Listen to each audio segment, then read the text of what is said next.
If you Google the word Dominion right now, the first results you'll see are movie times for the current installment of the Jurassic World series.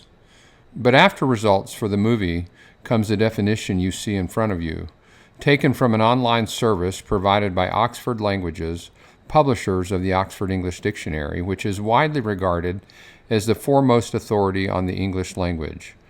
Dominion is a hot topic in the culture right now. In the trailer to the current movie, Ian Malcolm, the character played by Jeff Goldblum, articulates the underlying philosophical, even theological issues at play in the movie.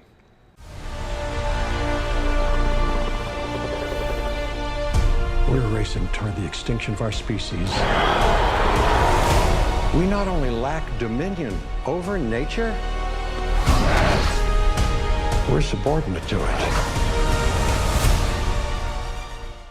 We not only lack dominion over nature, he says, we're subordinate to it.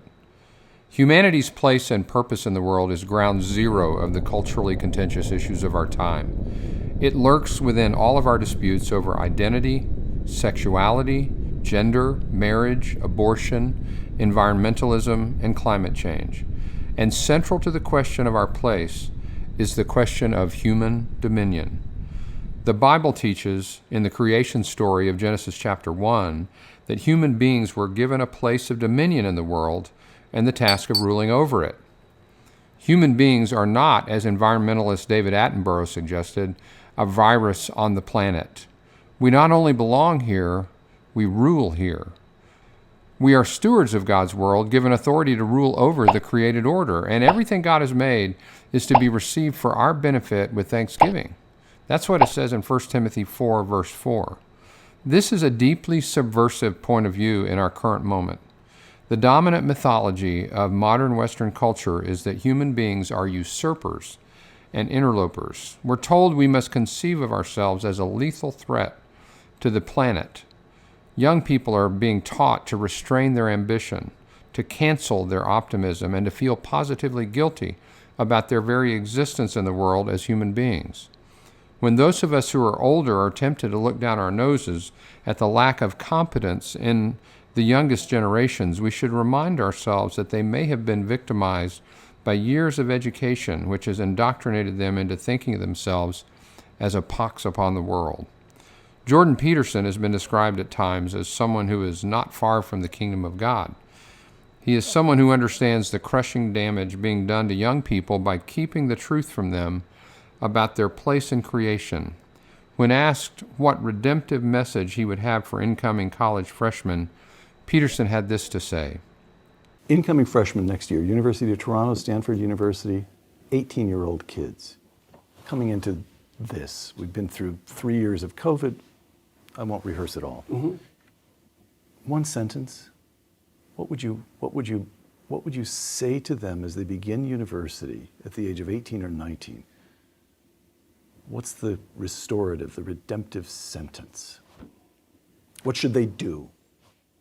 Don't be thinking your ambition is corrupt. You know, because that's part of the message now. Human beings, we're a cancer on the planet. We're headed for an environmental apocalypse.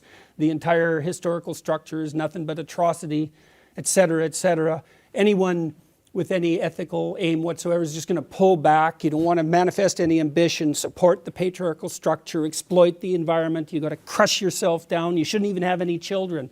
It's like, no. There's no excuse for that. There's zero excuse for that. I saw a professor at an event, something like this. He came out and trumpeted this bloody, environmentally friendly house he built. And, you know, fair enough, man. It was a pretty interesting house, but not everybody had the $4 million that it took him to build it. And I'm not criticizing his money even. It's like, he's had some money. Good for him. He built a house. Okay. But then to trumpet that as a moral virtue, well, you're pushing it there. And then he came out to all the kids and he said, you know, my wife and I decided that we were only going to have one child. And I think that's one of the most ethical things we could have possibly done. And I would strongly encourage you to do the same. I thought, you son of a bitch. You get up in front of these young people. A lot of these kids were children of first-generation immigrants from China. And he showed all these images, of these terrible factories in China, these endless rows of sterile mechanism that were subordinating all the Chinese people to this terrible, capitalist machine. And I thought, you don't understand. Half the audience is looking at those factories and thinking, that's a hell of a lot better than struggling through the mud under Mao, buddy. And so, I don't know where he thought he was, but to come out in front of all those kids and basically tell them that the whole human enterprise is so corrupt that the best thing they could possibly do is limit their multiplication, and to think of himself as a scholar and an educator, it was just, I did say something, by the way. It was rather uncomfortable, and he stomped off the stage. But that's no message for young people. There's no excuse for that. And you think, well, we're going to destroy the planet. We have to do this. We have to demoralize the youth to be ethical. It's like, yeah, really, that's your theory? You're going to demoralize young people to be ethical? That's your theory?